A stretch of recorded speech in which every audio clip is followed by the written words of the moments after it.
phone call between the nurses and participants where the participants describes the condition of the incision and signs and symptoms they have been experiencing is also subjective data. The objective data will be the participants' vital signs and blood work. These instruments are both valid and reliable because they measure what they are supposed to measure and are stable. A chi-square test will be used to compare differences in incidence of surgical site infections of the two different types of PrEP solutions being studied.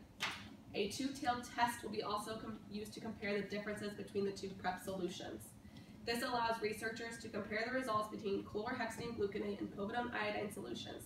These results will determine the efficiency of the randomized controlled trial. In conclusion, surgical site infections are preventable and there is research and statistical data to prove it. Studies do show that the use of chlorhexidine gluconate for skin preparation has a decrease in post-op surgical site infections over using povidone iodine. With surgical site infections being the 5th cause of healthcare-associated infections, it is important to try to find interventions that can help decrease these types of infections. By decreasing these infections, patients are able to return back to their homes and get back to their daily life sooner. Any questions? So what do we use here?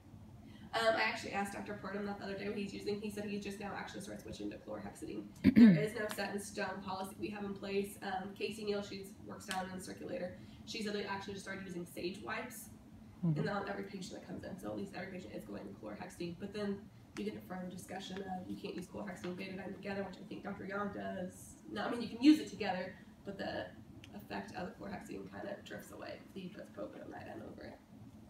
That's true with the sage wipes, because if you guys have been in the meetings, you know that we've been working on surgical site infections, and so they have started using the sage wipes, which are chlorhexidine.